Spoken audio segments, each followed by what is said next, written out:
You're listening to Art Affairs, episode number 40. Today I'll be talking to Camille Rose Garcia.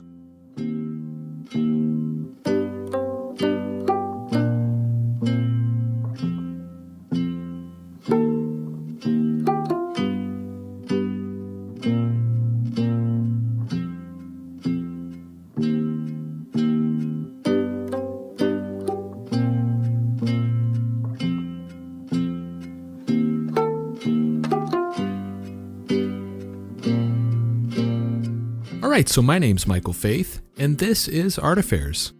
Art Affairs is my attempt at shining a spotlight on the many wonderful people that make up this amazing art community, featuring conversations with artists, gallerists, curators, telling their stories.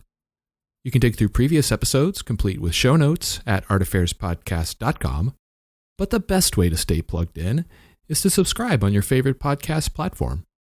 And if you're really enjoying the show and want to help support what I'm doing here in an even bigger way, check out the Art Affairs Patreon.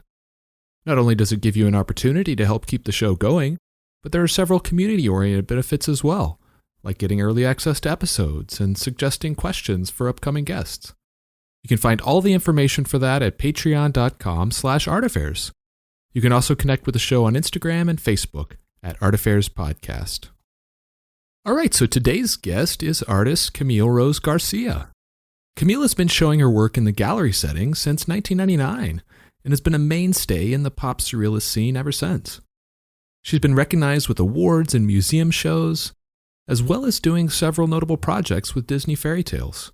I talk with her about her experience growing up in the shadow of Disneyland and her lifelong love of fairy tales, as well as her unique ability to weave strong social commentary into very personal works, her new solo show, Obsidian Butterfly, and a whole lot more. So I hope you enjoy my conversation with Camille Rose Garcia.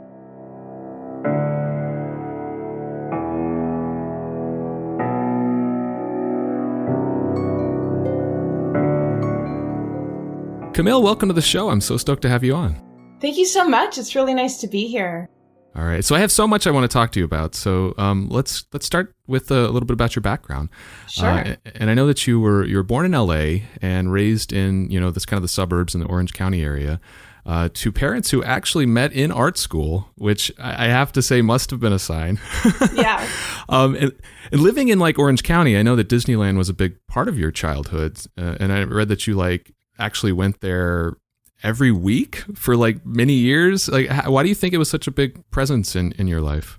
Well, we were not very far. We're maybe about 30 minutes from Disneyland, but let me back it up first a little bit. I was born to creative parents. My dad was a filmmaker. My mom was a muralist, sign painter, and they met in San Francisco at San Francisco Art Institute. And they were kind of beatnik, arty, creative types. So that was always kind of there. I grew up around that. But I was kind of came right out of the box, I guess, creative and interested in weird things. So, the early cartoons, the Walt Disney cartoons, but also Warner Brothers, I guess they call it the golden age of animation, is what I grew up on. That was my life. And I was just really enchanted by the idea that these were all little drawn pictures that if you photograph them all, then you can bring them to life. So I was kind of fortunate to live near Disneyland, and I was just kind of obsessed with going, and they would have a special for locals. If you would, I don't remember how much it was, but it was $10 or something. If you went after 4 and you were a local, you could go that often. Oh, wow. Back in the day, back in the, the 70s when I was a kid. But I just loved that idea that you could walk around in a whole land that somebody kind of thought up from their imagination. That idea was always really enchanting to me. So it kind of came from the love of that early animation, and then being able to walk around, in those movies, Yeah. And didn't you want to become an animator originally? Wasn't that one of your original kind of, what do you want to be when you grow up?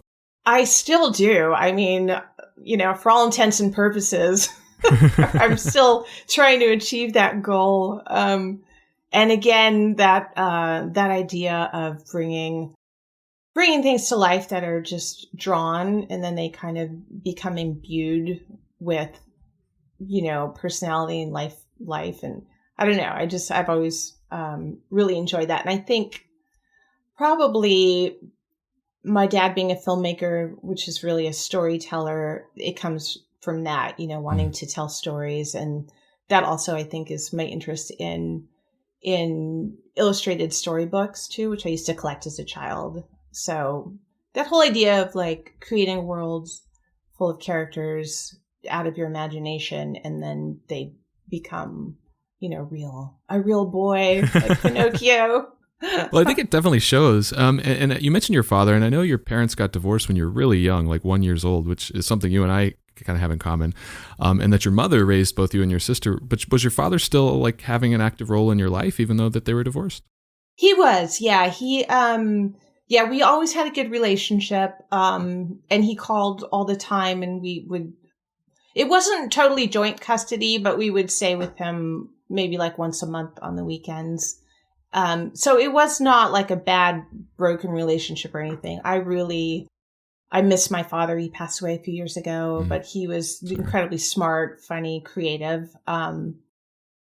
But yeah, I was pretty much raised by a single working mom. And she was my example for all those years of, really being a mom and a dad, being the breadwinner as well.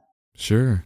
And she was a muralist, like you mentioned, and you actually worked with her as young as like 14 as an apprentice.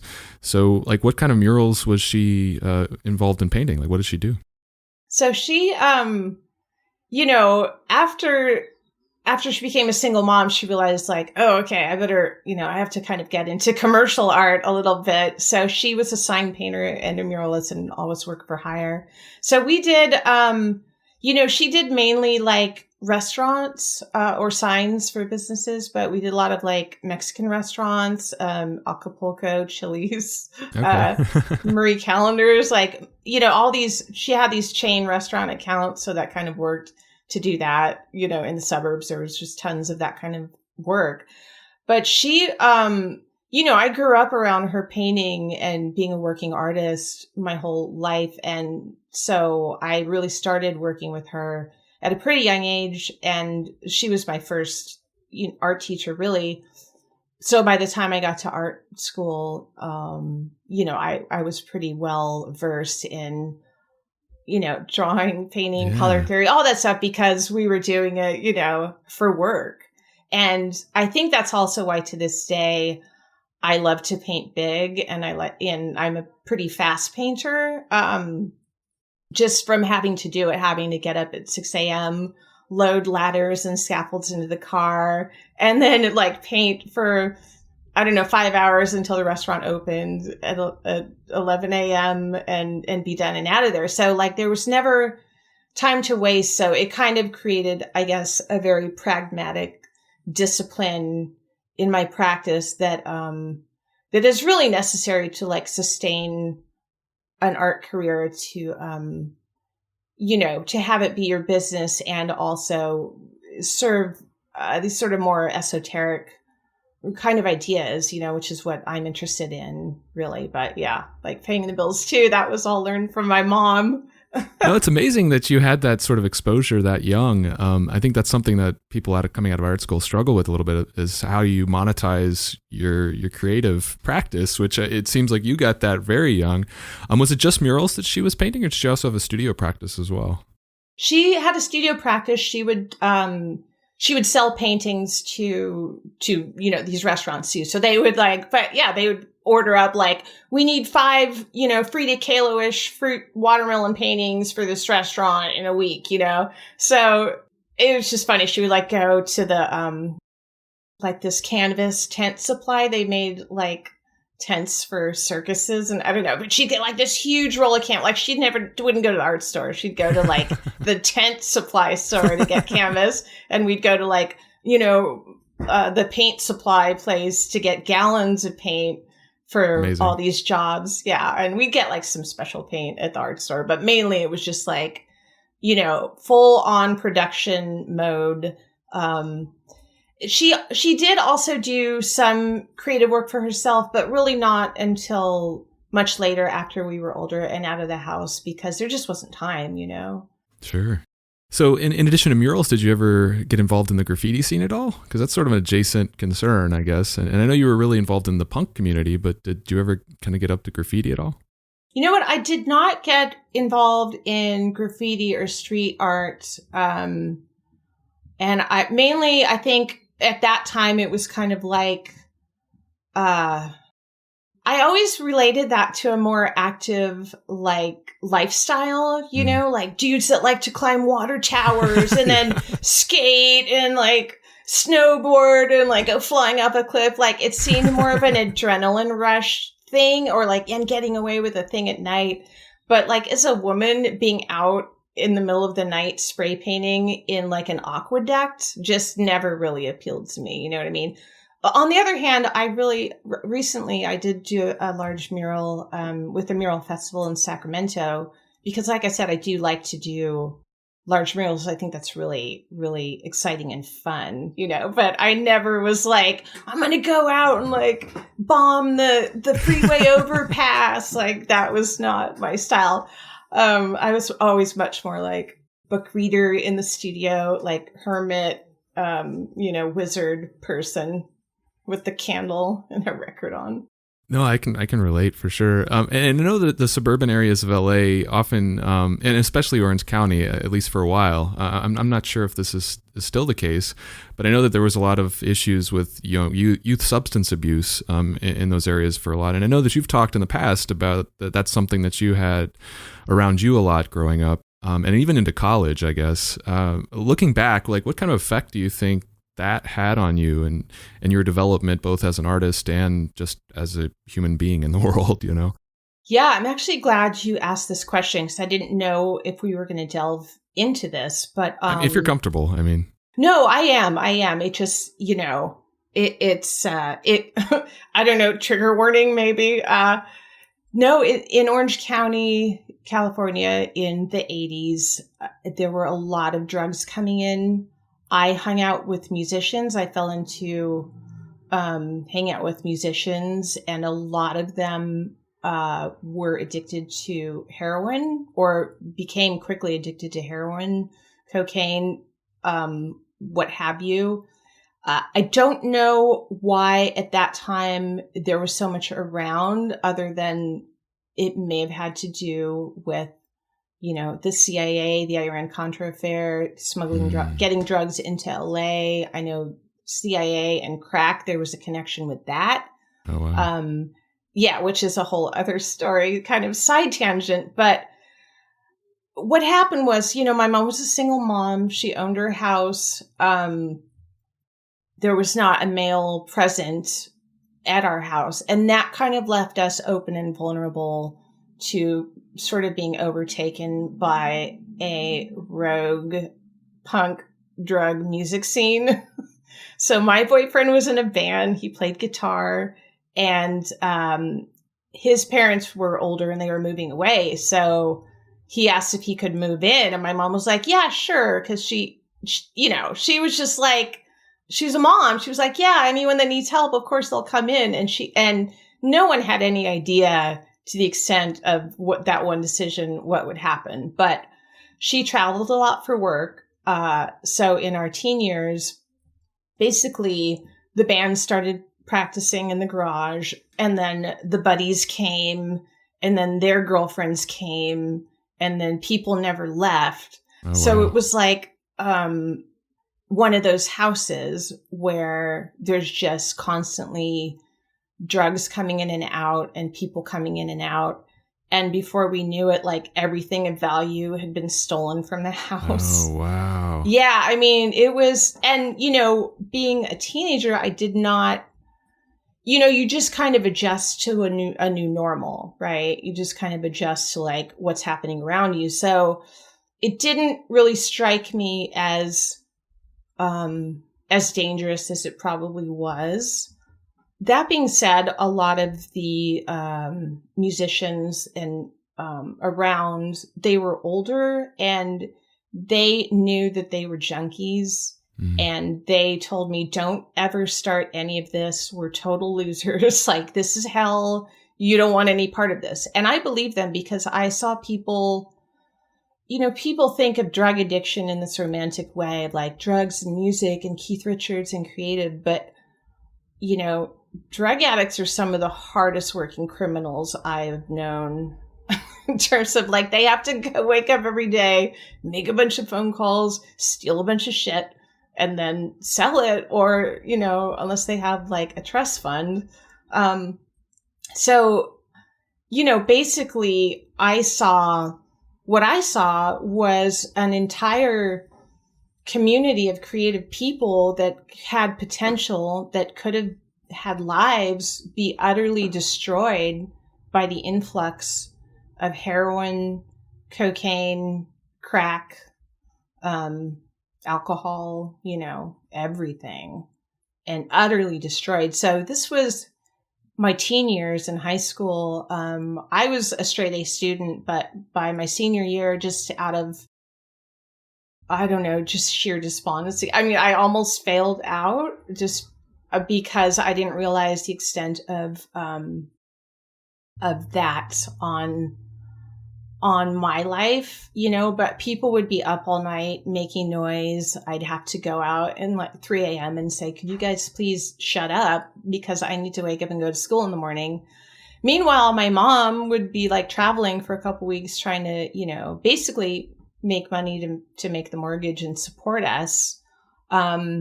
So she would come back and find her house overtaken, by people and all the food gone. So she had kind of a mental breakdown at some point, like when I was maybe 17, and she just stopped buying food. Oh, wow. Because everyone would eat it. And, she would give us some money for food, but she's like, I'm not buying food anymore. So at that point, that's kind of when I was like, oh shit, like I didn't have a job. I mean, I worked with her sometimes, but I started drawing album covers for people for like $20 here or there. I would draw like their favorite rock star. And that was kind of my first art hustle because, it was sort of the reality of like, oh, okay, yeah, I better, like I have to pull some weight here too because my mom is kind of losing it here. She can't handle what's happening.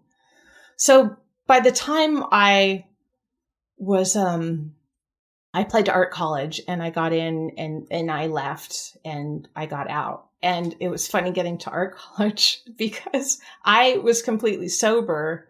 I was so thankful to be there.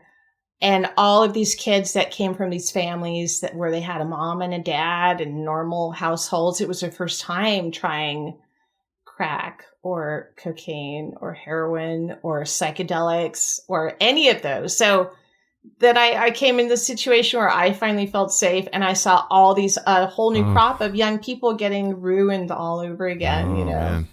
Yeah. So it's almost like that experience kind of hardened you to it. So you didn't fall victim to some of the things that the people around you were suddenly being exposed to and falling victim to.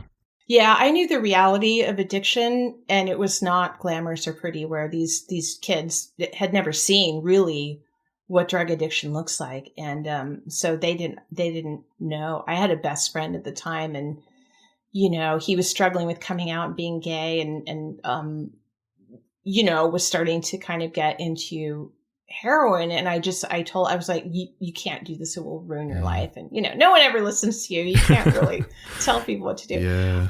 And this was Otis that you went to, right? For your art school? Yeah, so I went to Otis Parsons in Los Angeles, and at the time it was right across the street from MacArthur Park, which was a really terrible area. It had been beautiful in the 30s and 40s, but it had fallen into disrepair, that area, and so you could basically walk across the street and get any kind of drug you wanted in the park from the El Salvadorian gangs. Oh wow. So it was a pretty dangerous area. I wouldn't go out after dark because, again, there was a lot of gang turf warfare in the area. And then, I don't know if you read this part, but the day of our graduation, after 4 years. That was the riots, right? The LA riots broke out. Yeah, I did hear about that. Yeah, that's crazy. Yeah, so then it was all canceled. Our graduation was canceled. And that moment when you're supposed to, get discovered by a gallery because they all come to the senior show and see what you've been working on. And all that was canceled and we were just thrust out into the world, you know. Do you think that your experience at Otis was a fulfilling one? Like, do you think it was a necessary component for, your development as an artist? Yeah, no, this is a controversial question because I'm not a big proponent of art schools now because of the cost. So back then, there weren't that many art schools around. There was Cal Arts, there was Otis Parsons, and there was Art Center. And so it was highly competitive. They would take students based on ability, and then you could get scholarships, you could get loans. But the total amount after 4 years that I had any debt for was about $10,000. And that was like a reasonable amount that I could pay off. Now, I mean, I think 4 years of art school at certain places could run you $100,000. And I would not recommend that to anyone because, again, that will ruin your life. And the main thing you need as a creative person is time and cheap rent, Those are the two main components. But at the time, I got a full scholarship. It was the best thing I could have ever done because it got me out of that home situation that was going nowhere. I worked really hard because I was so grateful to have that full ride. And that's why I was sober that whole time, because I didn't want to miss any of it. I had incredible teachers, really a big emphasis on life drawing. So we would do, the classes were like 4 or 6 hours long, and in which you'd, be drawing from the figure the whole time. And that was, 40 hours a week, then plus. So I'd be drawing like, probably like 80 hours a week and doing art. Wow. Yeah, it was pretty intense, and it was. I think it was very, very valuable, and I really liked the experience. Very cool. So you got your BFA there in '92, and then it seems like you went right into grad school at UC Davis. Like no delay at all, just right into your MFA program. Yeah. I guess what motivated you to just go straight into that? Well, the motivation was, I can't pay back these student loans yet, which is most people's motivations from going directly from undergrad into grad school, because you get to defer the loans. So a lot of these choices are just from being pragmatic choices, because the one thing no one ever teaches you in art school is how to make a living. That's right. Like the one thing they leave out. Yeah. So, but at the time, there was a small window of a few years in which they were doing affirmative action. And, my dad at the time was a film professor. So he was like, no, you got to write the essay like you're from a broken family and raised by a single mom and you have no money. And I was like, I don't want to write all that. That sounds pathetic. And he's like, no, just write it. And I felt and even though it was true, I didn't view myself that way, Right. I didn't view myself as struggling. Although again, I had $0 to go to grad school.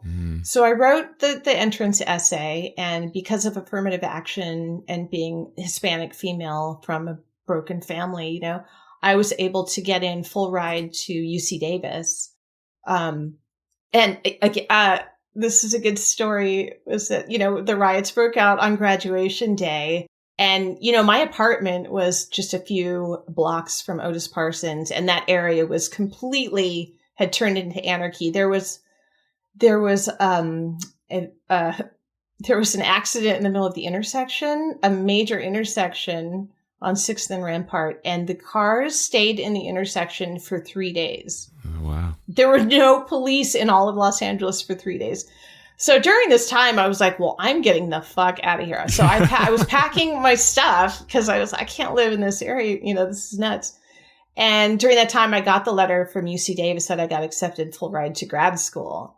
So I was like, I'm going there right now then. So I just it was summer, and I was like, oh, I'll just get a job and wait for grad school to start, So that was amazing.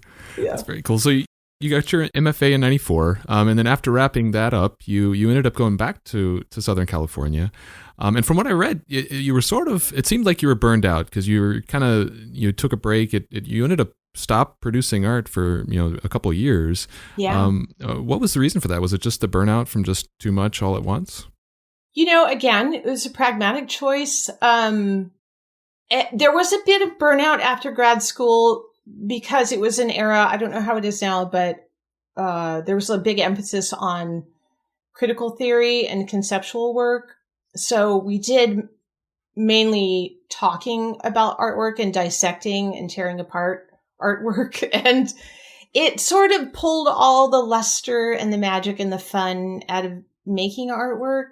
And again, after you leave art school, there's, okay, here's what you're supposed to do to get into galleries. You make all these slides and you send them out and you do all this stuff. Well, I did all that and nothing happened. So, I was just in a real kind of conundrum of like, well, okay, what's the next step? Because I realized I didn't have a lot of other practical skills other than like painting and Imagineering all day long. So I moved, and I was broke again because, in school, you're not earning any money. And I didn't have a job once that was over. So I moved back in with my mom in Orange County, where I hated going back to because I hate the suburbs still to this day. And she was like, no, I have some work. I have some jobs coming up, so you can come and work with me. And I was like, okay, I'll do that. So I got down there and I don't know what the situation was, but somehow the jobs dried up, or something happened where my mom actually, after years of working as a working professional artist, had to start driving a taxi for like a couple years. Yeah. And driving a taxi, taking a lot of tourists to and from Disneyland. Wow. Which is sort That's of like crazy. a weird roundabout. Yeah. Yeah.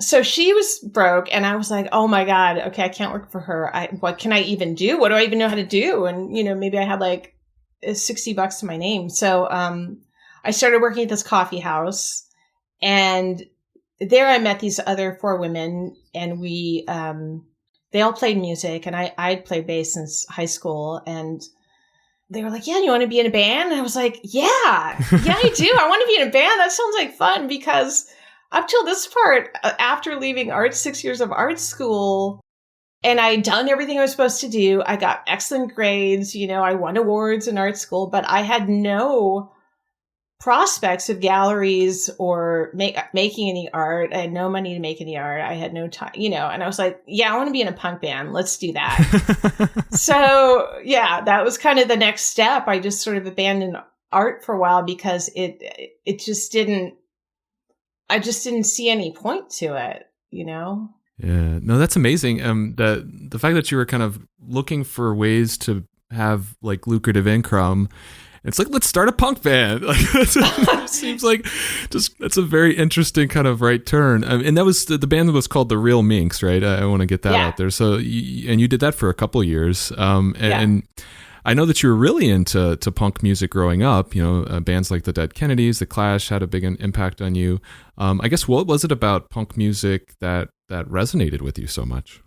So I think the main thing that still resonates with me to this day is through punk music, people were able to express a frustration with the current society and an anger and a vitality, while also being very true to their own spirit and their roots. And I'm not saying every punk band was a commercial success, but I think they were able to make a living and they were able to make albums. And a lot of, especially the Clash and the Dead Kennedys, they had a lot to say that maybe were things that were said in the 60s, maybe by the poets, the beat poets and the musicians of that, like Bob Dylan. I feel like in the 70s, the punk rock movement kind of took that over in terms of social commentary. And I always admired that you could put such meaningful social commentary into work that was also so fun and exciting to be a part of. So I always kind of took that as my ethos in making artwork. So that's why I always kind of liked the idea of like zines and comic books, reaching a mass audience that people could buy for like $5 or $10. You could buy a punk album for for $10 and have it for years and have it be so meaningful to you. Where the art world and galleries and, museums, that always seemed a little bit harder for like a normal person to access or understand what was going on. And in grad school, I was kind of told that everything that I liked, which was kind of like from the underground, from zines, comic books, punk rock, that those things weren't really part of an art practice or that conversation, and were kind of poo-pooed as, base, or I don't know. Just, I was definitely given the impression that that was not art. Well, you showed them for sure. Yeah, I showed them. They can really suck it now. So that lasted, your time with the Real Minx lasted for a couple of years. And then around 96 is when you really got started, excited about making art again. So how did that happen? What reignited your passion for making art? So I moved back to LA. I got a job there doing graphic design, and actually worked for Hustler magazine, which a lot of creative people worked there. But the cool thing about that magazine is they paid a lot for illustrations, so they hired really cool illustrators. So I saw like the Clayton brothers and George N.D. I mean, none of them would admit that they did work for a skin magazine now, but they hired really good people. So there was a lot of artwork I was starting to see in LA that I was like, oh, these are exciting paintings. Like, I saw Mark Ryden's work for the first time, and it kind of, like, that style of work reminded me that there was a way to make paintings fun, maybe narrative perhaps, but there was a way that I could take what I loved about punk rock music and try to put it into paintings. And so what I've always tried to do was to make work that has a social commentary, but that is also really fun to look at or participate in, Yeah, the same way The Clash or the Dead Kennedys was for me. Sure. That's awesome. And so once you kind of got back into making art, how did you start getting your work in front of galleries and start making some of those, connections? Yeah. So, it kind of started like, I would do illustrations for this, weekly magazine called The New Times. And they were just like little black and white illustrations, but that kind of led to doing like a sticker and poster campaign for this pirate radio station that was in Silver Lake, an area of LA at the time. And that was called KBLT. And, so I did these stickers, and before I knew it, I would drive around and I saw these stickers on everyone's car, my sticker, because everyone cool listened to the pirate radio station, KBLT, and they would have all these, DJs that would play their sets, all these different DJs. And it was all like the coolest people in LA that, I didn't know them, but then I kind of got to know them through that way. So that kind of got me into drawing again and illustration, and I quit doing graphic design. I was like, I'm kind of enjoying this, like coming back to my roots, So at the time, there were a couple galleries, the Luz de Jesus, Mary Karnowski gallery was just opening, and I would send her stuff all the time, little flyers and things. And there started to be some avenues where you could kind of like, oh, well, maybe that would work. Maybe I'll try that out. So I think the first group show was at Billy's, was at Lulu's. I had a piece in a group show there. And then there was this other little gallery in Echo Park called Delirium Tremens. And they gave me a solo show. It was a little space, but it was fine. It was like, oh, so it was fun because it was like the punk underground music scene kind of meets LA underground art scene, which we were sort of inventing, So that is kind of how it started. And then Mary Karnowski actually, like, I don't know if she emailed or called me, because I think email was like brand new. And we got in touch, and she gave me, I had a 2-person show with her, and it was so exciting because she had like a really beautiful little space, and it felt like this is like my shot, But it was funny, the day of the opening, I wanted to buy something, kind of nice to wear. And by nice, I mean, like, I went to Ross and got like a new dress or something. And I realized I was overdrawn by $60 in my account. Wow. Yeah. And then I got to the opening and every single piece I made had sold. Nice. So it was like a real one of those like contrast moments. And then it was on from then. It was like, okay, let's do this, you know? But I guess I didn't mention this before, but, you know, for years after grad school, I was applying to galleries and and no response, nothing. And finally, when I started to just make work, I just, in my head, I was like, you know, I just want to make work for me that I like, that I will want to hang up in my house because I know that I know how to paint and I know what I like. So I'm going to make that. And then that's when everyone else started liking the work as well. Very cool. Yeah. It's awesome. And you mentioned Mary Konowski because you've done several shows with her, including the show that you got coming up, which we'll talk about a little bit later. I guess, is having a strong gallery relationship like that important to you? And do you think it's necessary as an artist in 2021? It is very important to me now. And I don't think I realized how much until after I left her gallery and worked with some other galleries that didn't work out for various reasons, not always like the fault of the gallery. Sometimes, you know, like I was at Michael Cohn for a while and that was exciting because I was like, oh, I'm stepping up. And he showed me in the Real Art Basel Fair and my painting was hanging next to an Andy Warhol, oh, wow. You know, no, that was a big moment, but his collector base didn't really buy my work. They weren't really responding to the work. So my sales there were practically non-existent. So I kind of had to leave that gallery for, not non-existent. I don't want to say that. Like the shows I did with him sold fine, but it wasn't like suddenly I was in art auctions or suddenly in the Venice Biennale, like the other art world, the high art world or whatever we want to call that one, the art forum art world. They don't really like my work and they never have. And I've never been led into that kingdom. So, so for me, realizing like, oh, okay, you know, after a number of years working with other galleries, like it is important to have that, to have someone kind of doing all that work on the other side for you in terms of representing your work as important culturally and historically and letting telling museums and, you know, making all that stuff happen.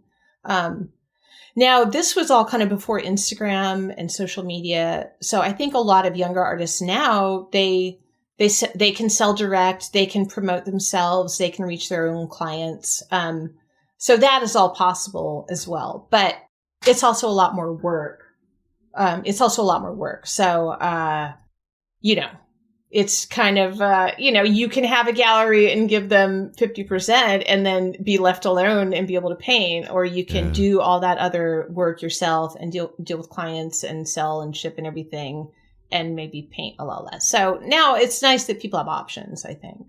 Yeah, for sure. And so after that first show with Mary in 99, it seemed like, at least according to your CV, that it was like a decade straight of just solo show after show. Like every year you had a new solo show, which is an enormous, like that's a huge, I guess, amount of work that you're doing all in that period of time. Did that take a toll on you? Like, how did you manage that pace?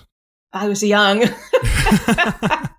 I could do it. And I was doing it full time. I didn't have another job. I would do illustration work for hire.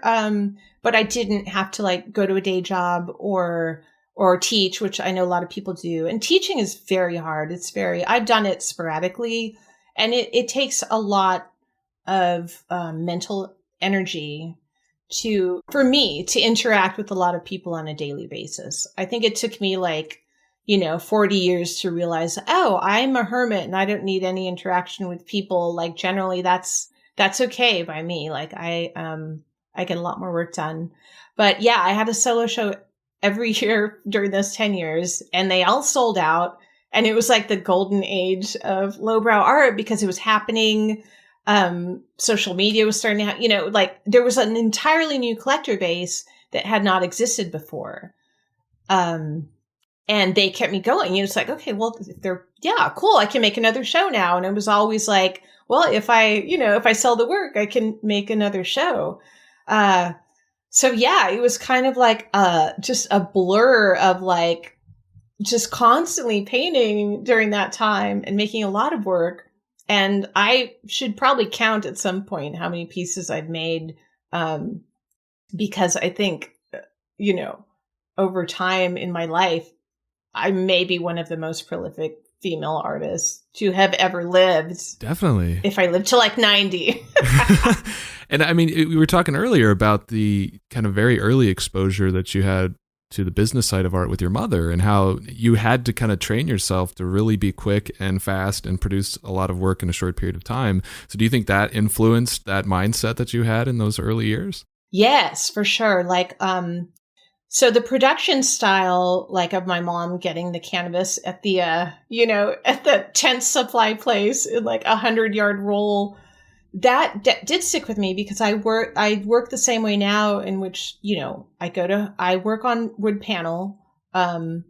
So, me and my husband, we go to Home Depot, we get all the stuff, we build all the panels, and I start painting on all of them all at once. So I have like right now for this show, I have like 13 fairly large paintings all spread out, and I rotate through them. I do them all at once. So I've never worked on like one piece at a time on an easel. Like that's just not how I do it. And that kind of keeps me moving. So if I get stuck on one thing, there's always something to do on the other thing. I've never really had the luxury of getting artistically stuck. You know what I mean? Sure. Yeah. And there's also kind of a pragmatic idea again of like making it's the silliest thing really to try to sell artwork for a living. Like it's the dumbest idea, and I don't recommend it. It will make you insane. Because you have to balance, like, and I don't like to think about this, but like, okay, what do people want? What will they buy? Like, I hate thinking about that, but galleries think about that. And that's the reason I usually make small work, not necessarily because that's my favorite kind of work to make, but because you need to try to have some sales after the show, because a solo show in a major gallery space, it can take, I can do it in a year. 2 years is ideal. I never have the luxury of 2 years usually, because you have to self-finance 2 years of working, 60 to 80 hours a week straight while paying all your bills, and then hoping at the end of this month that you get to show the work, that there's a paycheck after that. Mm. And that is not guaranteed. So it's a maddening process, that I wish I didn't have to think about, balancing like having a business of making art versus the pure pursuit of the intangible spiritual nature of creativity, which is really what I'm after. But that does not care about money or time. No. At all. Not at all. No. So, I mean, in that first decade where you're really kind of churning along, you were also doing some commercial projects as well. And it's funny, you're among a handful of artists whose work I was exposed to in completely different contexts well before I even got involved in the art community. And so like James Jean and Joe Aruas is through the Fables comic covers, Esau with the House of Mystery comic covers. And then I get, exposed to them much later. And for you, it was the 2003 cover for Ogre's Sunny Psyop album. Oh, cool. Oh, that's awesome. So I saw it in this completely different context, and then was exposed to you many years later, 10 years later or whatever, when I start really getting involved in the art community. So I'm curious about that project. And for those that are unaware, I'm a huge fan of industrial music, so Skinny Puppy is a big, kind of mainstay in the industrial music scene. And Ogre was a kind of side project by one of the members of Skinny Puppy, and you did the cover for the sophomore album, Sunny Psyop. Yeah. So I'm curious, like, how did that project come about? Did you know those guys, or was it through like an agency, or what was? No, I have met. First of all, I love music so much. I'm a passionate music fan, and I love doing artwork for musicians for music I love. It's like one of my favorite things. I don't care if there's no money involved. Like, I'll do it anyway. So I've done stuff, for Skinny Puppy. I've done work for the Melvins and Dead Kennedys. I don't know if you've seen that cover. I've done stuff for Tool recently. So Ogre, AFI, I've done stuff for JB Havoc, and they would come to the gallery as art fans. Like JB Havoc actually bought a couple pieces of art, and that's how I met him. And Ogre, he may have bought a small piece early on, and that's how I met him. And, and I'd be starstruck and they'd be starstruck. But so if they're like, yeah, I have a new album coming, would you want to? I'm like, yes, please. I would love to do that for you, because this kind of contrast between the high art world and lowbrow, what I like about the lowbrow world is that the work that you make that might either, like you're saying, on a record cover or in a graphic novel or a zine or something, are things that normal people will buy and live with and look at for, you might still have that CD. You know what I mean? Yeah, it's in the other room. Where like you're not going to go seek down a copy of Artforum to like read the review of the show that happened 20 years ago. You know what I mean? Like nobody cares. Right. So I love that it has an endurance through that printed medium stuff. I met Neo Rausch. I don't know if you know him. He's a very, very famous German artist, great painter. And he was showing at Michael Cohn, Art Basel Fair. Like the whole Eli Broad Museum has an entire top floor of Neo Rausch paintings. Like he's a big deal, right? $1 million paintings.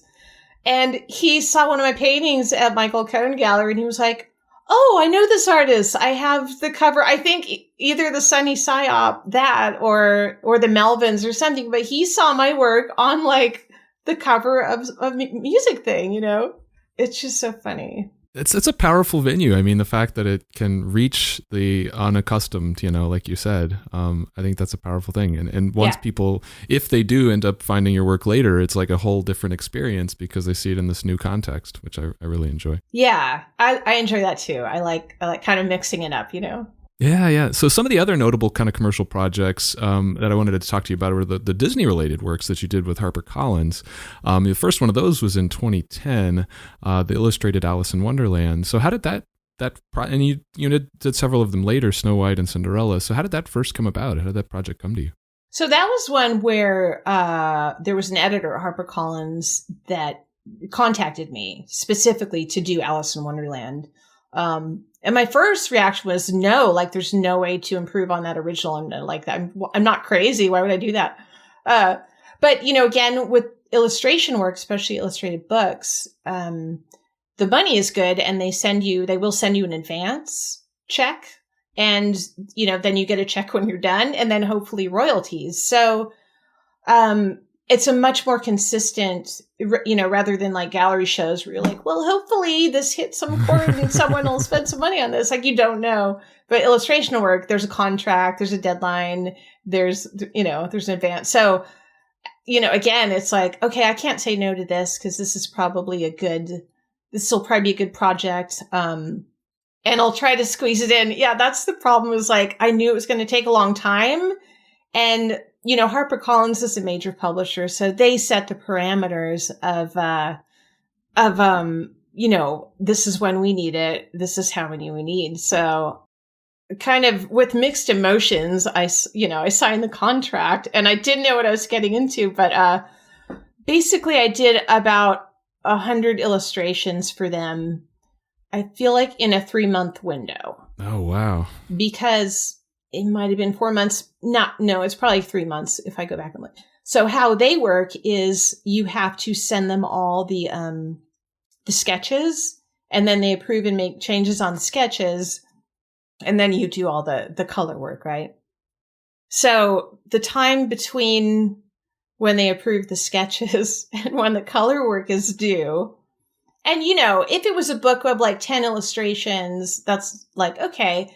But I don't know if they have the same contract if the book has 10 illustrations or if it has 100 illustrations. The lawyers don't look at that. But for me, it's like, oh, okay. So between the time they approve the sketches and I get to start the final work is 6 weeks. Oh, wow. For 100? Yeah. For 100. Yeah. Yeah. Holy cow. I know. So this is again where I was glad to learn this sort of production style from my mom, where this was the first time I used watercolors, strictly for a speed kind of issue of like, I need something that's instantly dry that then I can go back and work over again in like 2 minutes. You got the hair dryer out, like it's a thing. And also it's, the other part of it was I had to send them digital files. So I would have to scan all the stuff and send them the digital file. So I couldn't paint anything too big because then I'd be like piecing it on the scanner. I mean, stupid issues where, with 100 illustrations, you say, well, Camille, you could go have someone else scan those. But yeah, well, if you try to have something scanned at 400, sorry, it's early. My brain is like freaking out over this, but it would be like $50 a scan. It would cost me like thousands of dollars to have done. So I was like, okay, they have to be small to fit on the scanner. So I'll have to do watercolor. I'll have to work really teeny. But I would lay out like, there would be like I don't know, like one for each chapter. So like 24 for each, and then little spot illustrations. But I would lay out all the paper on a big table, and I would mix up again, like a gallon of like watercolor. Like it's not some pretty little like, oh, I'm just dipping the little brush into the little thing. No, it's like just pour the gallon of like Hansa yellow for all the background color. So yeah, that was the process. By the end, I had a serious eye tic that would happen every time I'd sit down. Oh, and so if you look, and I'm always saying, like, don't look too closely at those illustrations because you can tell, like, I'm losing my mind at the end. But you did like 2 more of them, so you didn't learn your lesson clearly. I did learn, but I needed the money. Yeah, for sure. Yeah, and so how much research did you do, kind of going into those books, as far as how you wanted to present the visuals? Oh yeah, so the part of other than the horror of making the book was that I loved making the book. I researched a ton of Alice in Wonderland stuff, like just seeing how everyone else approached it. But I always came back to, the illustrations that stick the most are the Tenniel illustrations, the original ones. They're the ones I grew up on. They're the ones you think of, right? So I realized, being an artist and looking at the compositions of the work, really how he would come up with the best composition for that part of the story, because there's a number of ways you can compose something for a book, but, I noticed I would arrive at the same kind of, way that he would for something, and I didn't know if it was because I had always seen it done that way, so I kind of viewed it as like an homage to the Tenniel illustrations, except in color and a little more psychedelic. So if you compare side by side a lot of them to the Tenniel work, you can see kind of a direct relationship to his, and one of the only illustrations he didn't do was the lobster quadrille, which was this weird dance. It's like a song. Oh God, I don't even know. But it's like a dance where they are dancing with lobsters on the shore, and then they fling the lobsters into the sea, and then the lobsters swim back and they do it all over again.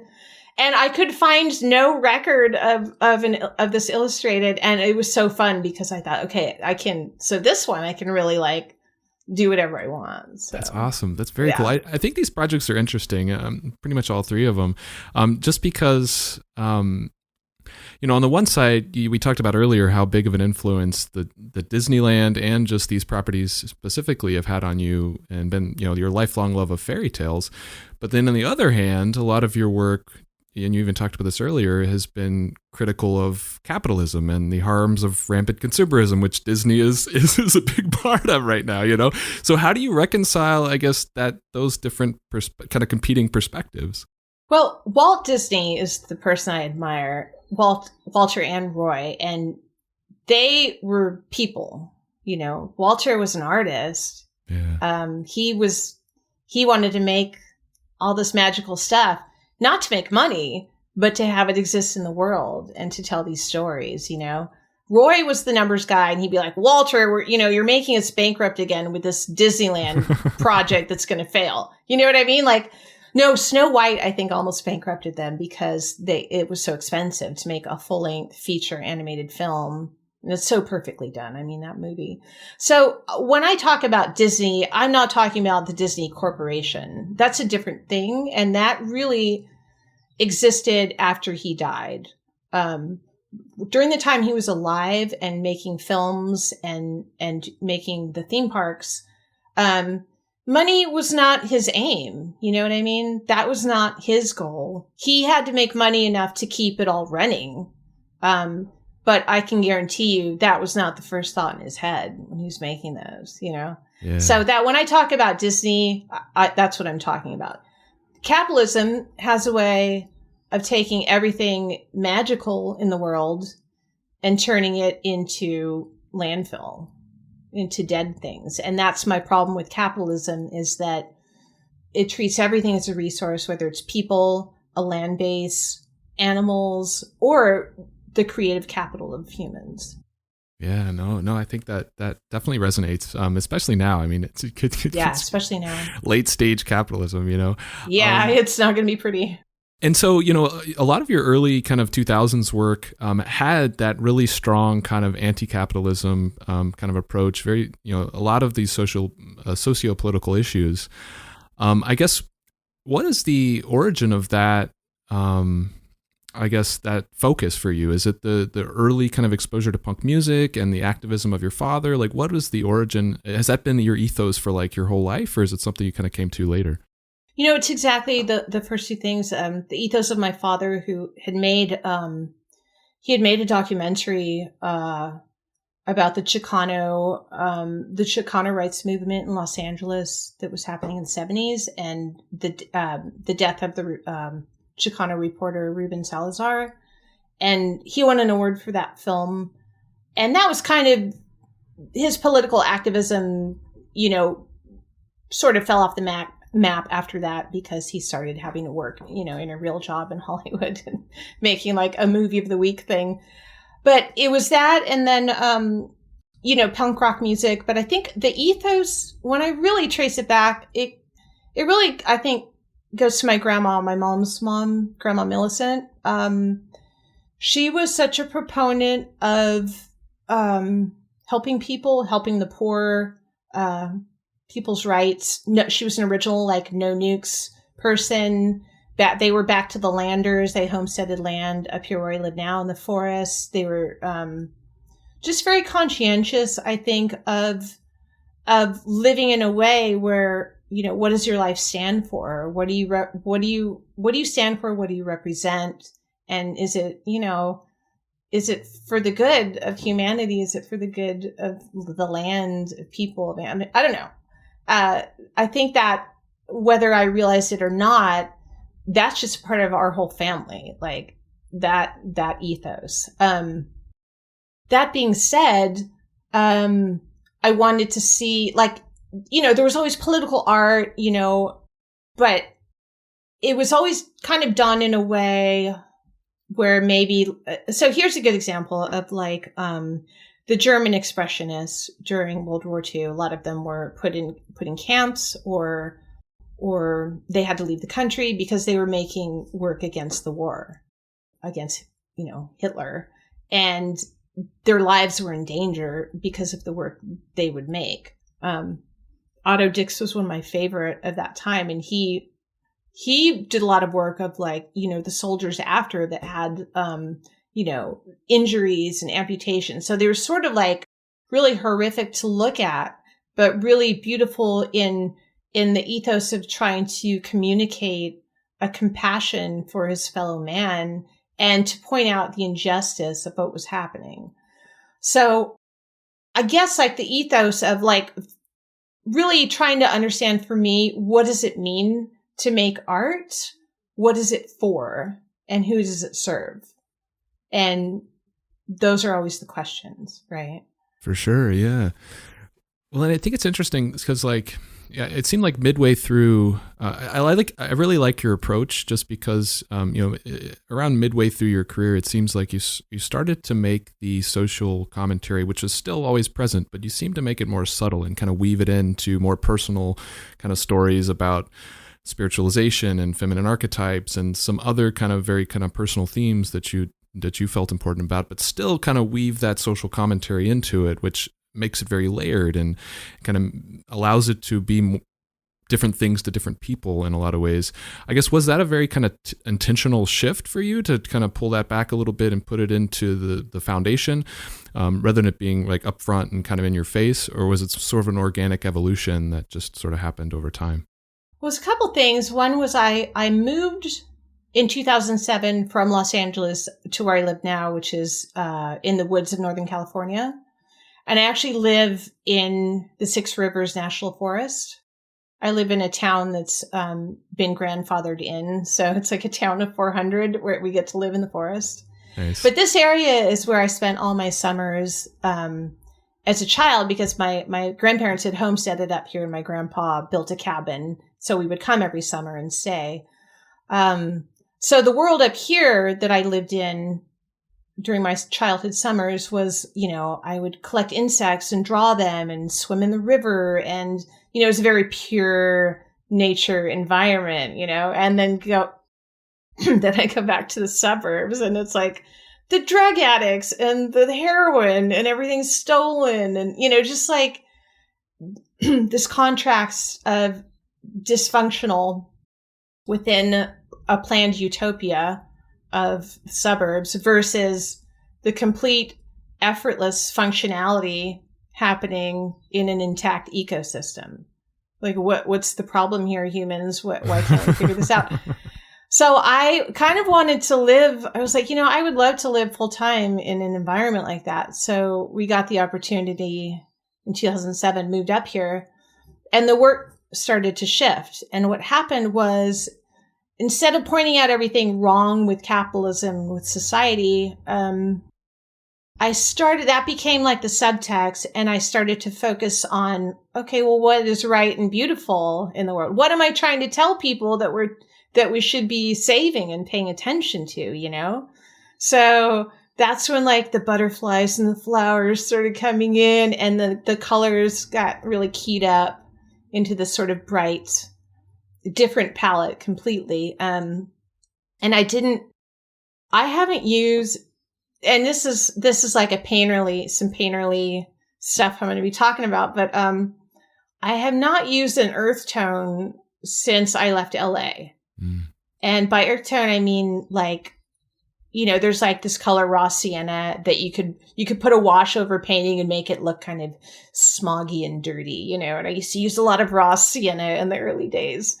And then once I got up here, it's like, well, that green of that tree is like, it's so green. Like, how do I get that green? Like, I became more focused on trying to get these very vibrant colors that I was seeing in like an insect or in a flower, or like the mushroom season up here is off the hook. Like I've seen electric blue fungus, like bright fluorescent green lichen, like all this crazy stuff. But the way I make those colors and the way I paint is by these sort of thin glazes of colors overlapping each other, right?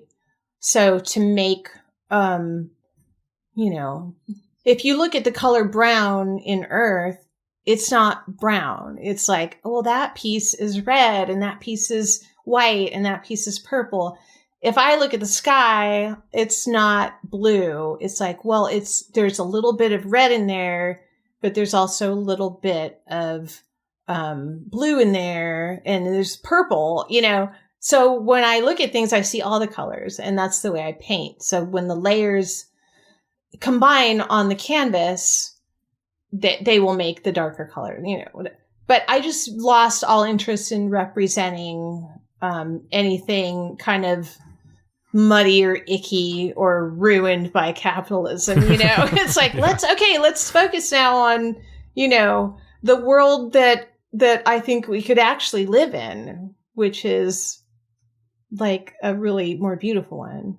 It is for sure. But you still have a little bit of that kind of satire in there, just as far as you making a comment about a thing that's wrong. Yeah. I don't think you get away from that. No, that's my punk rock core. It's like I will sneak a beheading into a really beautiful painting just to see if anyone's looking, you know. So because you do have that sort of kind of social commentary weaved in, do current events and things like what's going on in the last few years and our political climate, does that tend to have an immediate impact on what you're working on, or does that kind of weave in later? You know, it always absolutely does. Like this show, I thought of the title, the show I'm working on now, you know, over a year and a half ago, and then the sequence of events happen. You know, it was like the pandemic happens, the California fires, of which I was evacuated during one of them, happened. You know, the insurrection, you know, like a lot of crazy stuff. The climate crisis, it's getting worse. The fires are part of that. So yeah, they always definitely have an immediate effect. And I kind of have to figure out how to represent that in the work, you know. How to represent that without just illustrating it is always the hard part. And I start with a lot of writing. And I do use a language of symbols. So I'll kind of write and think like what symbols would work for this concept, or, what kind of animals or plants or environments do I want to have for this? So the show I'm working on now, I specifically wanted to do paintings about the ocean because my mom lives right on the ocean. I'm actually staring at the ocean right now in her house. And it has such a symbolic presence in my life. But I didn't know exactly how. So it was like a problem for a while. Like, God, how am I going to make these ocean paintings? Like, I'm not really a landscape painter and people like my figures, and how am I going to do this, you know? And then, this fire happened last summer. It was pretty quick, and it took out the whole, maybe like half the town of Happy Camp, which is up here in Northern California. And all these fires broke out at the same time, so there were no firefighters available to us up here. So we were evacuated, and there was what came to my mom's house on the ocean, and there was, you know, this one day where we didn't know if our entire town was going to be burned up because of just how the wind was going to shift. We didn't know. So me and my husband thought like, okay, well, that could have been the last time we saw our house. And I have like a lot of archives and work that's not really replaceable that's in the house, you know? So we came down here and we were like, you know, kind of in shock and didn't know what to do. So we walked along the ocean, and the sky was like a really strange color because of all the smoke. So it made the ocean look really strange, but also beautiful. Like the reflection of the orange sun on the water, the reflections were like looked like red glitter. It was like such a specific, cool color. And I started looking around at, you know, there's like tide pools up here and a lot of creatures. And I was like, oh, I haven't seen that starfish before. And then there's like a seagull walking by with like a crab claw in his mouth. And it was this contrast instantly of like fire and water, these two opposing elements, fire being in some ways cleansing, but the water being in some ways a vessel for our emotions. And I started to view the ocean because not only was it reflecting the sky, but also containing the lives of all these creatures that were thriving in it. But it also contains, I was thinking like, maybe the ocean's salty because it contains all of the sadness of all of the history of all the creatures that have ever lived. And that's why it's salty, you know? Wow. But this contrast of being enchanted by it and by its power and by the power of fire at the same time as being sort of despondent over maybe losing really what would be irreplaceable, you know. People are always like, you can build back, but that I don't really believe that. Like things are lost forever. So luckily, just by a lucky shift of the wind, the fire went in another direction, went north, and we were spared, you know. But that event sort of formed how this show looks. That's incredible. And so, yeah, you mentioned it. So let's dive into that a little bit. You see, your new show opens on June 5th, Obsidian Butterfly at KP Projects, which June 5th, it looks like it's going to be the Saturday after this show comes out. So perfect timing. Cool. Yeah, I know that's pretty awesome. And so you talked a little bit about the impetus or how you kind of formed the idea for it. So I guess what is that specific story that you're trying to tell with this body of work? So the show is called Obsidian Butterfly, and the title is taken from the poet and writer Octavio Paz. I don't know if you know him. He's amazing. The way he writes is like the way my mind works, which I find so great. Like, we would have been good friends, you know. Mexico City writer. He died. He looked pretty old. I think he died in like the 80s. But anyway, but I love that title. I love the contrast of obsidian, which is this black hardened glass made in the heart of a volcano, and then a butterfly, which is this like light ethereal being of the air, right? Also I love black, so but I thought, oh God, okay, I love this idea of these contrasting emotions happening at the same time. So I was kind of vibing on that and thinking about that for quite a while before I even started the paintings. And then weirdly, like about a month ago, I was kind of researching Obsidian Butterfly. I was like, I just want to see if it was anything else. Like, oh, was it a band ever? Because it sounds like a good band name, And it turns out, oh, okay, he got that.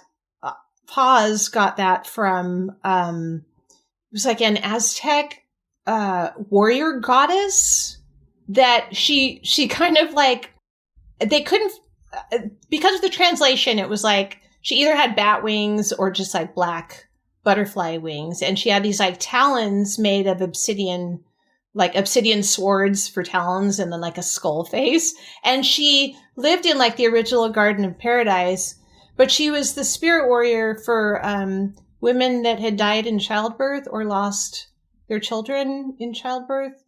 And I was like, oh, that is so heavy and insane. Wow, yeah. And I tried to draw this goddess, and like I had to put all these drawings in a drawer because they were too terrifying. But what I liked about the original concept was this holding two thoughts at the same time, right? So for me, it was that moment at the ocean, having the thought of loss, which is also a collective loss of like climate change, a collective loss of the Trump years and that loss of freedom, or feeling an impending fascism coming. But also being able to be in a moment of beauty of like, okay, well, this natural world where I am right now, there's beauty. I need to see it and acknowledge it because this is my moment. I live right now. So I was really holding those two thoughts at the same time.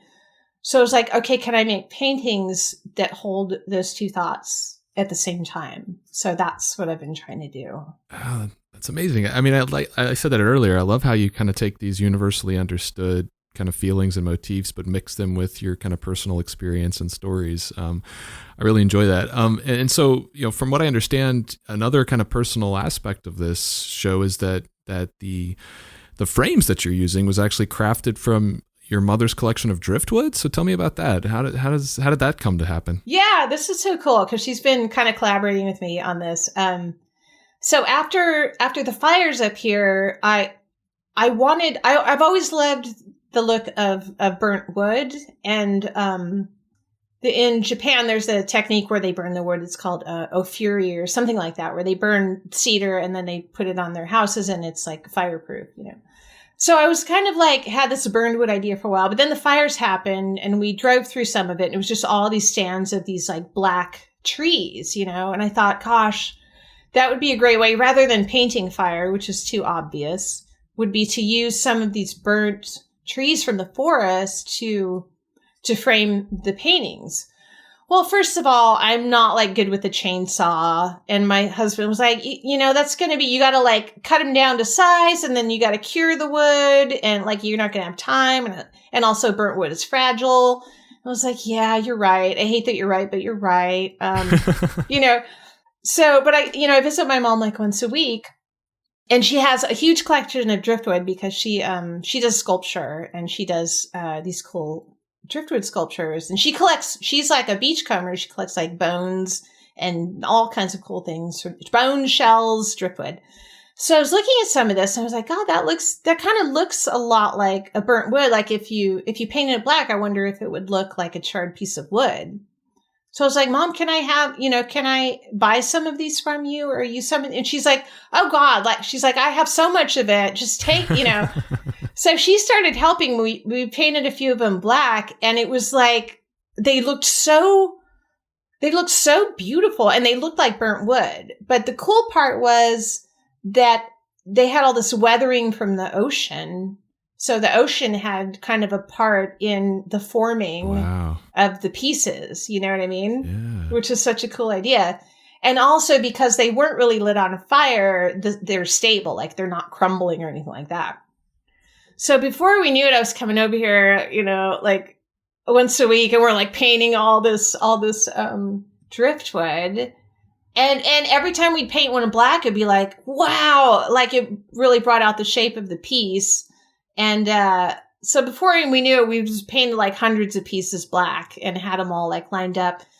So but I realized like, okay, I have to bring all these up and have them with the paintings and kind of set and place them. I can't just make them separate. So we brought them all up to my house, and I've been placing all the pieces. But it feels like a weird, like holy practice to take this, because you can tell by the feel, like, oh, this one is redwood because this is really light. This one is obviously manzanita because of the shape. This one is cedar because it's straight, So it was like each one had a story, like, oh my God, well, like what forest did you come from? How long were you in the ocean? How old are you? How ancient is this piece? I don't even have any idea. So they became part of the language of the paintings as like a found object kind of thing, without me having to do all that work that she's been doing for years, but also like a really cool collaboration with her, who she's also still a working artist, No, I love that. And I love how it brings that ocean element that you said was sort of the impetus for it back into play, because they like you said, were involved and responsible for the forming of those pieces to begin with. So exactly. And a lot really of cool. Yeah, and a lot of the wood that falls into the ocean that comes from the rivers is from forest fires, and the trees die and they fall down. And I live right on the river, a wild and scenic river that it doesn't have any dams on it. So when there's a big storm, you see these huge logs float, like rushing by, like 100-foot huge log rushing by, and they all end up in the ocean. And because of the way the tides and the coves up here, there's certain areas where they all wash up, all the driftwood, Oh, wow. That's incredible. So I believe there's 22 pieces, or will be, and 9 of those are on panel, 13 on paper. So are the pieces on panel, are those large works, small? Are they kind of a range of sizes? Yeah, now there's 13 on panel and like 20 or more on paper. Large is a relative word. What other people think is a large painting, I'm like, that's not that big. But so probably for other people, they're fairly large paintings. Like the biggest one is, I think it's like, well, I guess it's more of a mean. It's like 4 feet by like 5.5 feet. Yeah, so they're not the largest pieces of it I've ever done, but they're mostly of a large and medium size. And then the works on paper, I'm not very good at painting super teeny, so that's why when I do smaller work, it works on paper, because I'm much better with ink and a tiny brush on paper to do something small. Okay, so those ones on paper, those aren't acrylic, or are they watercolor, or what are you using for the paper ones? Yeah, they're ink and watercolor. Okay. Those, or graphite. I do include some of my like working sketches in shows. I always think that's interesting. So there's some of that kind of thing too. I mean, I'll generate like hundreds of working sketches. It's a little crazy. Yeah.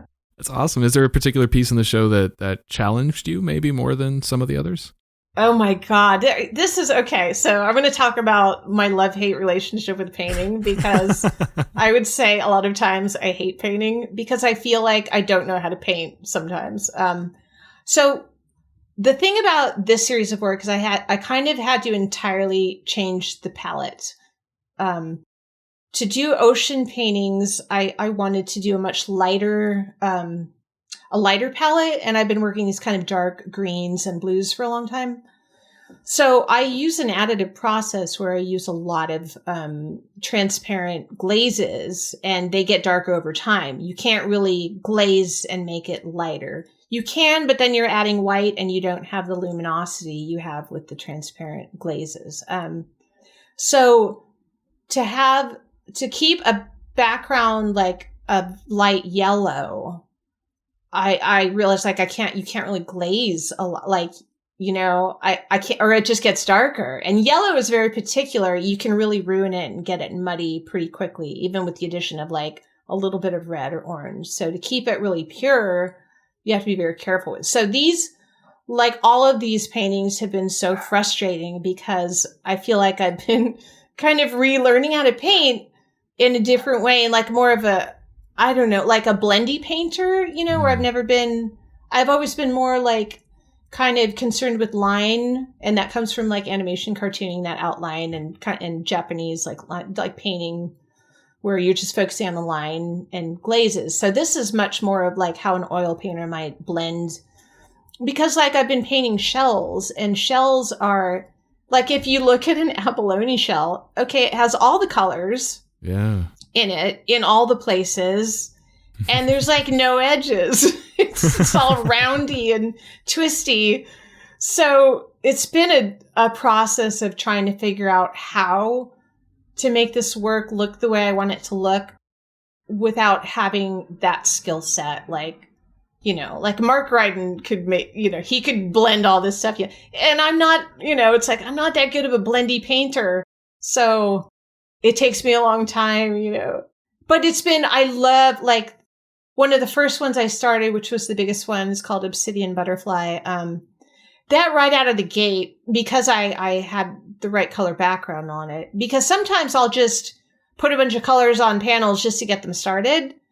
But I didn't do that many with yellow backgrounds. And that one started out with, and that one worked from the get-go. It was like the one I'm working on right now, I may have ruined. It might have been good, like, a week ago when I thought it was underdone. And then now it's like, oh, I shouldn't have put that orange there.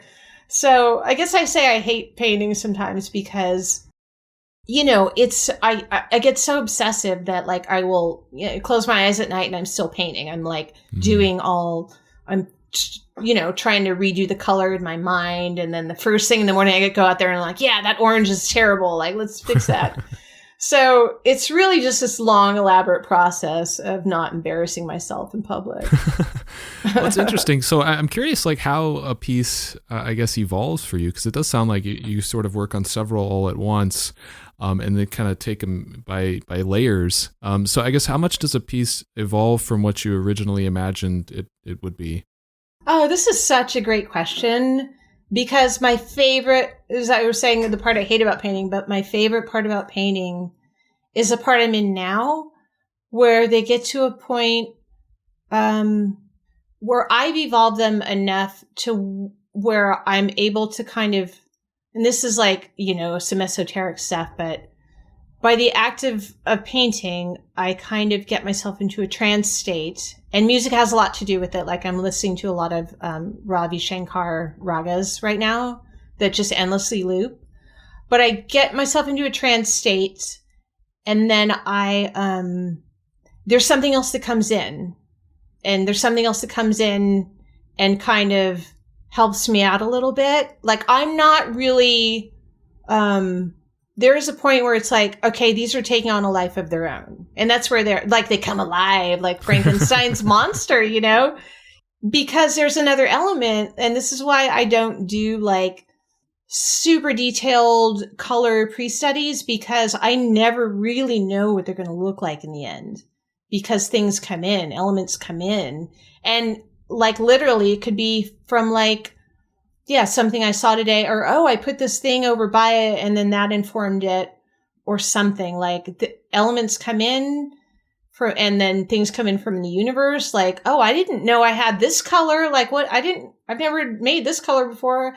And they just start to become alive, and it's the bittersweet part is right when that's happening, is right when I'm kind of finishing them all up. And then they all go to the gallery and I never see them again. I know. It's so awful. Heartbreaking. It is. It really is. We're running a little low on time, but I wanted to ask you a little bit about the Dr. DK project, just because I know that's something that's at least in the beginning of that series, it is imagined to be something bigger than just the one book that you came out with. I know Yes. you had originally planned that to be a trilogy, so I wanted to ask you a little bit about that. I guess, the new kind of aspect here is that you were also doing writing. Some of the other book projects you did, you were just illustrating other people's writing, but this was one where you actually doing the fairy tale writing yourself. So do you enjoy writing? Is that something you find fulfilling? Thank you for this question also. I love writing. I write all the time. It's how I start the paintings, is really writing out concepts. But I've always written little stories ever since I was a kid, and I've, or I did little zines, and then, like for Blab, I did a couple like short stories for that. But it was really the frustration doing Cinderella that kind of led me to doing this book. There's a couple aspects.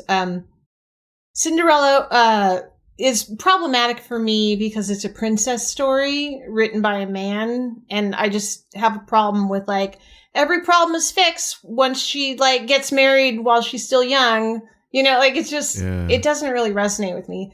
But that they wanted me to do that story, and I did that. That was work for hire. So it was like, okay, well, I have to do this. But after that, I was thinking about who has written fairy tales, and because of the time they were written by men or written down by men. Obviously, the Grimm brothers took oral fairy tales, folk tales, and then wrote them down. But women did not have the privilege of being able to have writing careers back in the day. So most fairy tales we know of now have been written by men. So it was just bothering me. Cinderella was really bothering me. And I thought, because I have the books on my shelf, so there's my name and the author's name. And I thought, you know what? Because I thought, how many women have written their own book and illustrated it throughout history? Probably not that many. Like Beatrix Potter is maybe the only example I can think of before this century. Like now, sure, but back in the day. So I thought, you know what? That would be cool to write my own fairy tale book and illustrate it someday. So that was just a thought that was like in my head that I knew I was going to do someday. The other part was, I still want to do animation. Like that's a lifelong dream.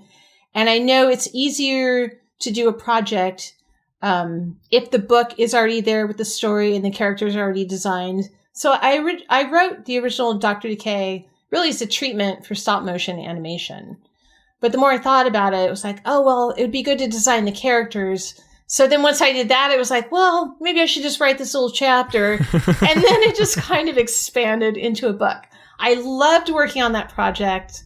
I do plan to do 2 more, but it was kind of exhausting because that was not work for hire. That was just like a labor of love. So I had to kind of fit that between all the other work and shows I was doing, Sure. And that I will probably have to do that for the next 2 because there's literally only one publisher interested in that book, which is Long Gone John of Sympathy Records. And he published that book. He's published his books now, but he's, he loves books as much as I do. So it's been great to collab with him on that. That's amazing. And I love how much depth, and again, we were talking about this earlier, just in your work in particular, you put so much thought into building out like entire worlds and entire characters' backstories, and even for your paintings, not even just for the bookworks. I guess you mentioned the stop motion animation and that being your kind of ultimate goal here. Is that still being worked on? Is that something you still plan to do? So the problem with, I work with a brilliant stop motion animator, Martin Meunier. He lives in Los Angeles and he worked on Coraline. He's worked with Henry Selick. He's a phenomenal artist.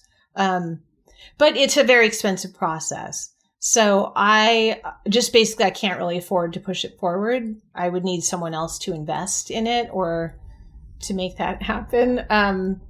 So that's a little bit on hold right now. I had some seed money I put into kind of developing. There's so much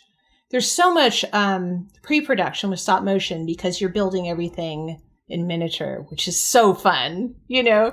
But it's like, okay, we're not ready to shoot yet because we're researching what kind of hair we can get to make the little dolly. Like everything is like, oh yeah, okay. So there's a lot done in pre-production, but I just don't have the money to push it forward. So that's kind of why it stopped. But it's something I would like to leave behind, after I'm gone. I think it just, like, stop motion and animation in general, it has such resonance for me, and it had such resonance for me as a child. I would like to kind of continue that forward, Awesome. So all the deep pocket investors, contact Camille because she... Oh yeah, you want to make my weird, unmarketable project? You know who to call. Awesome. Well, Camille, I guess where can people find you online? Oh, I'm on Instagram. It's at CRG Studios, or my website, which is CamilleRoseGarcia.com. Those are probably the two best places. There's a couple YouTube things I should load up more, but it's just who has the time. Right. Yeah. Awesome. So last question, and this is something that I like to ask everybody. Who is one artist that you'd like to see me have on the show? Oh, I got prepared for this one. I actually have two, and it's a nod to my brilliant, creative Canadian brothers in the North. Nice. Ryan Heshka is one of my favorite painters of all time. And I would love to hear about his process. And Marcel Dezama, who is also Canadian and another one of my favorite artists of all time. So yeah, it would be so cool to hear from them. Awesome. Very cool. Great choices. Well, Camille, thank you so much for coming on and chatting with me today. This has been an absolute treat. I really appreciate it. Thanks for having me. It was really, really a pleasure.